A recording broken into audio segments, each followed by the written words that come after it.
안녕하세요. 한국최면치연구소장 김용국입니다.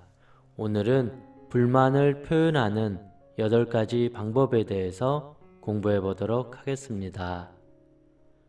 첫 번째, 그 즉시 말하라. 작은 불씨는 금방 끌 수가 있습니다. 그러나 그 불씨를 가만히 놔두면 금세 온 산을 불바다로 만들어 버립니다. 불만도 마음의 불씨가 자라난 것이기 때문에 더 이상 크게 번지는 것을 막기 위해서는 그 즉시 말하고 표현하는 것이 좋습니다. 나중에 말하려고 하면 왜 화가 났는지를 잊어버리기도 합니다. 내가 왜 화가 나 있지? 또한 나중에 말하면 나는 지난 과거를 자꾸 끄집어내는 소심한 사람이 되어버립니다. 무엇이든 즉시 풀어야 남지 않습니다. 음식을 바로 먹지 않고 놔두면 금방 썩어버립니다. 감정이나 생각도 그러합니다. 금방 오염이 되면서 내 몸과 마음이 상해버립니다. 두 번째, 1대1로 말하라. 불만이 있을 때 회사 동료, 주변 사람, 친구, 자녀 등이 있을 때는 조심해야 합니다. 불만은 타인의 잘못된 점이나 부족한 점을 지적하는 것이기 때문에 상대방 입장에서는 받아들이기에 그리 유쾌하지 않을 것입니다. 그런데 여러 사람이 보고 있는 상황에서 말을 하게 되면 상대방은 모욕감, 수치심, 좌절감, 쪽팔림을 경험하게 됩니다.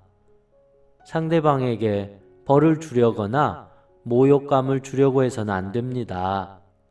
그러면 상대방 또한 화가 나서 나에게 똑같이 되돌려 주려고 할 것입니다. 아무리 화가 나더라도 최소한 타인에 대한 존중은 필요합니다. 괴물과 싸우려다가 더 무서운 괴물이 되면 안 됩니다. 되도록 개인적으로 불러서 말을 하는 것이 좋습니다. 세 번째, 짜증, 화, 삐치지 말자. 이런 감정들이 올라오지만 당신의 불만을 표현하는 데 있어서 전혀 도움이 되지 않습니다. 오히려 이런 감정적인 접근은 당신의 정당성을 확보하기는커녕 상대방과 싸움을 하고자 하는 행태밖에 되지 않습니다. 불만을 표현한다는 것은 감정이나 생각을 이성적이며 객관적으로 드러내는 과정입니다. 감정으로 싸우게 되면 본질에 대한 해결책은 사라지고 서로를 흘겨보고 욕을 하고 싸우기만 할 것입니다. 그러면 당신 또한 상대방과 똑같은 사람이 되어버릴 것입니다. 네 번째, 감정이 왜 상했는지 사실을 말하라. 불만이라는 것은 감정의 상처가 생겼음을 말합니다. 그러나 감정의 상처는 대부분 사소한 사실로 인해서 발생합니다. 그래서 육화 원칙에 의거해서 내가 왜 화가 났는지를 차분하게 설명해 줘야 합니다. 상대방도 스스로가 이성적으로 판단할 기회를 줘야 합니다. 그래야만 나 역시 내가 왜 화가 났는지를 표현할 수 있으며 상대방 또한 내가 왜 화가 났는지를 알 수가 있습니다. 그리고 나서 상한 내 감정을 표현해도 늦지 않습니다. 그러나 우리는 일단 화부터 내기 때문에 정작 내가 무엇 때문에 화가 났는지를 말할 기회를 얻지 못합니다. 설령 뒤늦게 말하더라도 감정이 묻어나오기 때문에 상대방 또한 감정적으로 나를 대할 수밖에 없습니다. 5번째, 한 가지만 말하자. 또한 과거의 것을 끌어다가 말하면 안 됩니다. 이때다 싶어서 비엔나 소세지처럼 줄줄이 엮으면 안 됩니다. 상대방은 한 가지의 문제에 대해서도 받아들일 준비가 안 됐는데 나는 한 달 전, 1년 전, 10년 전 지난 이야기를 끌어들이면 그때부터 대화를 시작할 수가 없습니다. 정작 지금 당면한 문제조차 풀지 못하게 됨으로써 이 또한 과거의 앙금으로 남게 될 것입니다. 되도록 현재의 문제에 집중해야 합니다. 지나간 일을 자꾸 거론하는 것은 너무나도 숨막히는 일입니다. 서로가 병들게 될 것입니다. 6번째, 상대방의 입장도 이해하자.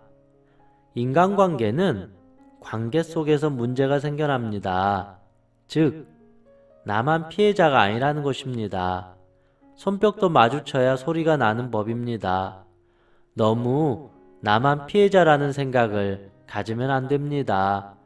그러면 모든 것이 불만투성이로 가득 찹니다.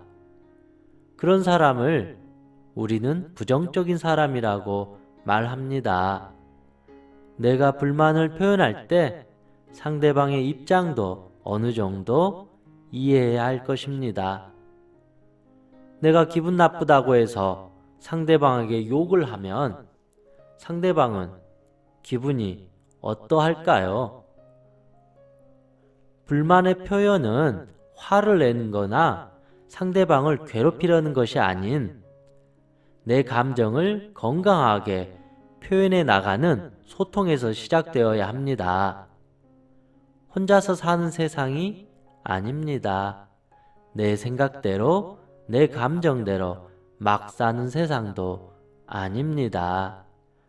어떤 행동이나 말을 할 때는 최소한 한두 번 정도 생각해 봐야 합니다. 그래도 늦지 않습니다. 7번째, 준비되지 않는 사람도 있습니다. 어릴 때 폭력적인 운동선배가 있었습니다. 하루는 다 들어줄 테니 자기에게 불만을 다 털어놓으라는 것입니다. 그래서 저는 그 선배에게 서운한 점에 대해 솔직하게 다 말했습니다. 처음에는 들어주는 것처럼 하더니 오히려 그 선배에게 두들겨 맞았습니다. 말이라는 것은 들어줄만 할 때 말을 하는 것이라는 것을 그때 깨닫게 되었습니다. 준비가 되지 않는, 내 말을 들을 준비가 되지 않는 사람에게는 굳이 말할 필요가 없습니다. 오히려 내가 더 큰 피해를 볼 수도 있기 때문입니다. 이런 일이 없어야 하겠지만 인간관계를 하다 보면 특히 이런 경우는 참 조심해야 합니다. 직장 생활에서는 더더욱 그렇습니다.